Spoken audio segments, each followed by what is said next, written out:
When alcohol gets into a narcissist system, they become a bigger narcissist. From heightened aggression to unexpected confessions, alcohol acts like a magnifying glass on a narcissist's personality. Let's find out more by talking about how a narcissist behaves when alcohol gets into their system. Hi, I am Danish, a narcissistic abuse recovery professional. I help survivors of narcissistic abuse go from feeling broken, hopeless, and confused to healed, empowered, and thriving. Please consider subscribing if you haven't already. Let's start with a question. How did the narcissist who hurt you behave when under the influence of alcohol? Did they become more overt, or did their narcissism get suppressed? Drop your answers in the comments below and help other survivors feel less alone in their journey of healing and recovery. Let's start with number 1.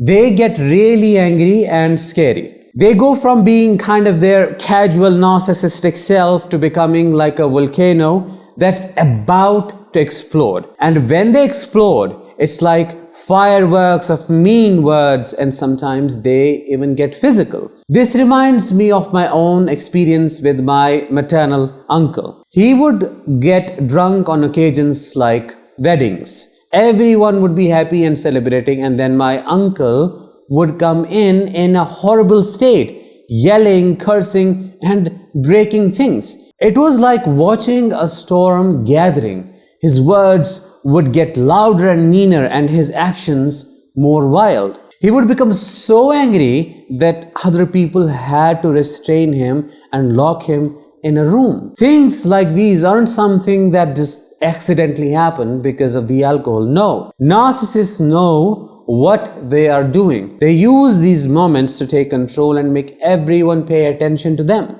This is what I mean when I say alcohol amplifies the hostility when it gets into a narcissist system. The aggression is like turning up the volume on a speaker. It gets so loud and intense that it takes over the whole room. And sadly, this ruins what is supposed to be a happy occasion for everyone else. Number 2, they mask their shame through alcohol.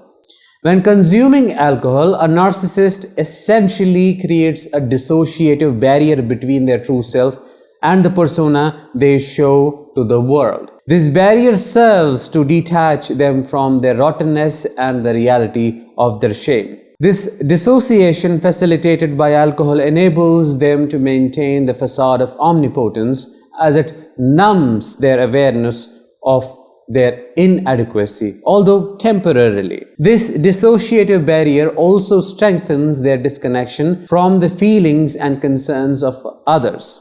In other words, they become more unempathetic and unkind. The alcohol-induced dissociative state allows a narcissist to not only escape their own shame, but also further detach themselves from any sense of guilt or responsibility for the hurt they might inflict on others.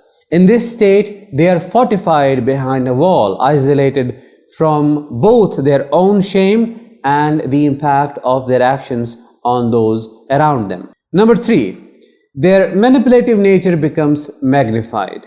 When they consume alcohol, their behavior takes a darker turn in the form of deceit and manipulation. As I was talking about dissociation, sometimes their rottenness comes more to the surface and all the barriers are just brought down by alcohol. One may think that narcissists lose access to that evil side of theirs when they drink, but no, that doesn't happen. Sometimes the opposite happens. Their evil nature takes the front seat and their predatory senses sharpen and work better. Their grandiosity and entitlement break through the facade and come to display, especially if it is a covert narcissist. You already know, shifting of blame and projection is a hallmark of narcissistic behavior. However, when alcohol is involved, these tactics are more pronounced. The reason for this heightened manipulation is that alcohol lowers their inhibitions. In simpler terms, it is like taking the brakes of a car. They become reckless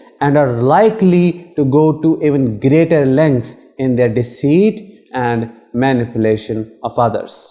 Number 4, they may confess their crimes. They may show you who they are. Sometimes alcohol lifts the veil and the narcissist confesses their true intentions or feelings. These confessions can take on two distinct forms. First, they might engage in projection, which involves attributing their own behaviors and feelings to someone else more overtly and closely, because even when they are not under the influence, they project. That is how they survive. But when this stuff is in their system, it becomes more overt and they become more aggressive in projecting things on other people. You, friends, anyone, that becomes the target. The second form the confessions might take is a more honest admission. In a rare moment of clarity, the narcissist might divulge genuine feelings or intentions. These moments can be fleeting and are often surrounded by the usual narcissistic behaviors, but they can provide insight into the true nature of this individual. They may say things like, I hate myself, I feel empty, or peace feels boring, I love it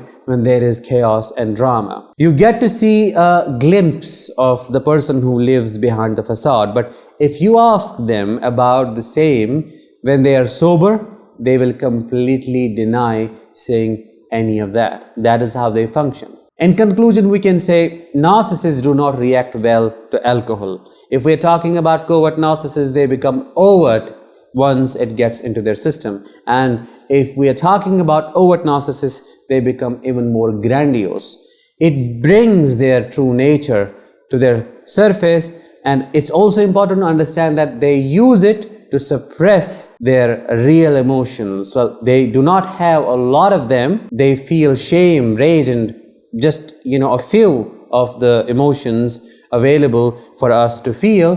But alcohol also acts as a dissociative barrier to cut them off temporarily from their reality. That was it for today's episode. I hope you found it insightful. If you did, let me know in the comments. Share this episode with others. I'll talk with you in the next one. Until then, as always, let the healing begin and continue.